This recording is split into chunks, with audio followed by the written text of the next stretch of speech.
ठिक छ ओके हाम्रो सुमन जङ पहिलो भ्लग हो के यो दाइको ब्लगलाई सब्स्क्राइब गर्नु होला एकदमै राम्रो अब हामी चाहिँ ड्रोन उडाउँछौँ हैन माथि छतमा जाने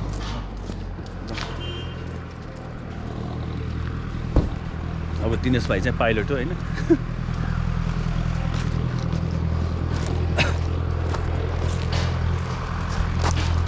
देखे जानी नदेखे चाहिँ भुल्नुपर्छ अहिले हामी एकता भवनको छतमा गएको छौँ हैन यहाँ छतबाट हामी चाहिँ टपबाट उडाउँ भनेर पहिलोपटक हो है आज हाम्रो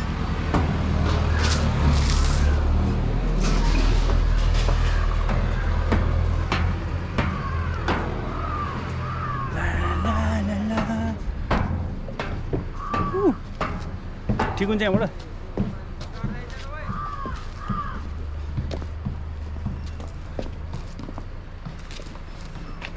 यो अहिले हामी एकता भवनको टपमा छौँ होइन यहाँबाट टपबाट हामी चाहिँ बन्जी अब एकछिन पछि सुरु हुन्छ त्यसपछि पारी बन्जीको रिजोर्ट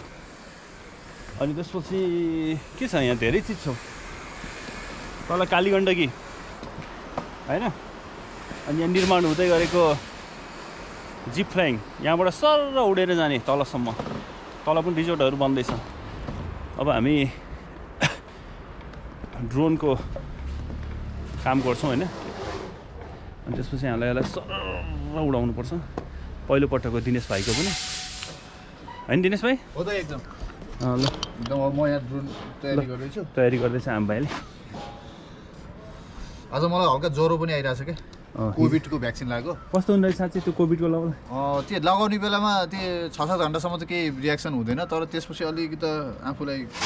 कमजोर महसुस भन्नाले कमजोर जस्तो फिल हुन्छ कि काम ज्वरो जस्तो आउँदै के ज्वरो मलाई हल्का ज्वरो आइरहेको छ किनभने सुत्यो भने झन् त्यो गलस्त पार्न सक्छ भनेर मैले नसुतेँ हुन्छ त्यस्तो केही हुँदैन शरीर हल्का दुख्छ कोहीलाई त्यस्तो मेरो यो दुखिरहेछ यो पार्ट दुखिरहेछ बिस्तारै यो अहिले थोरै दुखेको छ नि अलिक माथि यहाँ फैलिसकेको छ कि त्यस्तो हुँदो रहेछ सबलाई त्यस्तै हुन्छ अरे कोही त ढल्छ नि त अनि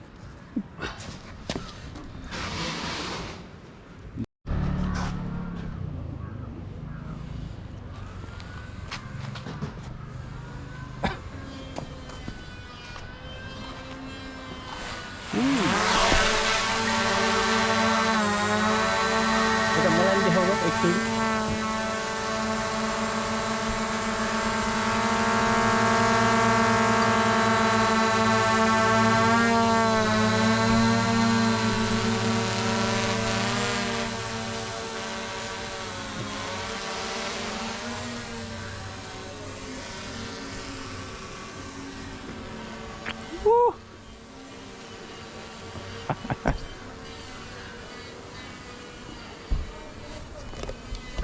माथि उड्दैछ है अब यहाँबाट हेरौँ है हामी कस्तो देखिन्छ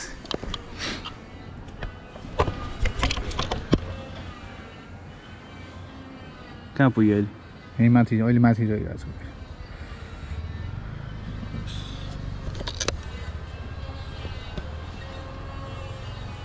हामी चाहिँ यो बन्जीको छेउछाउमा र त्यसको माथि उडाउँछौँ होइन कस्तो आउँदो रहेछ यो बिहान अहिले लगभग 10 बज्न लाग्यो 9:30 जति भएको छ अलिकति घाम चाहिँ आइसकेको छ त्यति त राम्रो नहोला तर पनि आज हाम्रो पहिलो फ्लाइट हो कहाँ पुगिरहेछ के भने माथि नि गयो क्या 120 त्यो लिमिट राख्नुको सेटिङ गर्नु मिल्छ होला होइन झारमका है माथि नै पुगिसक्यो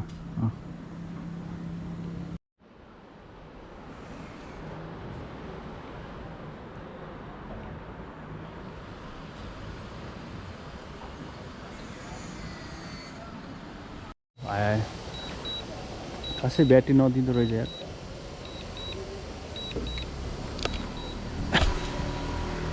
के हामीले जानेर हो कि नजानेर हो ब्याट्री त 10 मिनट उडायो भाइ 10 मिनट भन्दा दिँदैन वार्निङ गर्छु त यार आयो आयो फिर्ता आयो घरमा आइपुग्यो ड्रोन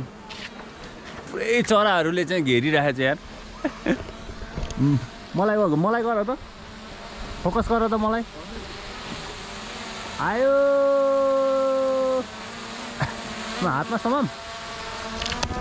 मलाई देखिएछ ड्रोनले देखाछ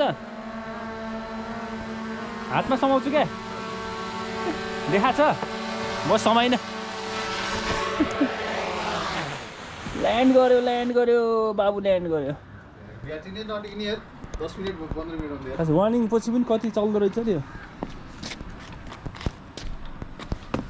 अर्को हाल्नु पर्यो यार कहाँ घुमेर आयो यार स्टोरेज फुल बन्छ यार मेरो त किन हो यार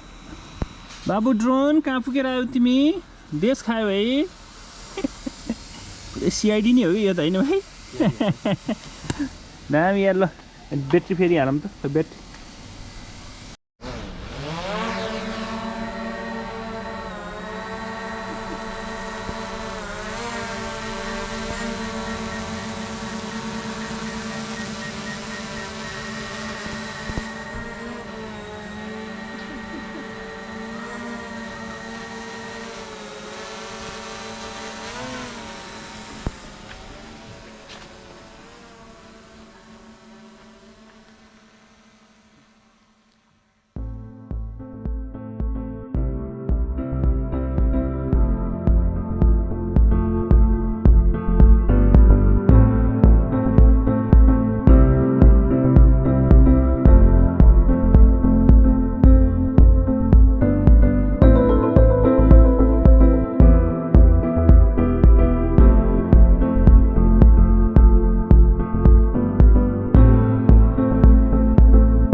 ल यार हाम्रो दिनेश भाइलाई फ्यानले काट्दिएर यार खै यता देखाउ त गर्छ के थोरै हल्का बन्द गर्नु न यार अफ गर्नु न बन्द भइसक्यो क्या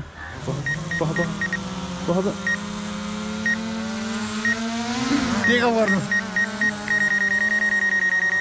ल्यान्ड भयो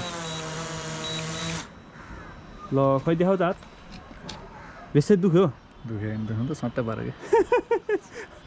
फ्यानले काट्दै फ्यानलाई त केही भएन यो त कहाँ ठोकिएर यार यो यार पहिले यो होइन हातको त कहाँ देखिन्छ र यस्तो फ्यानमा के ठोकिरहेछ यार यार भाइको काट्दिएर आयो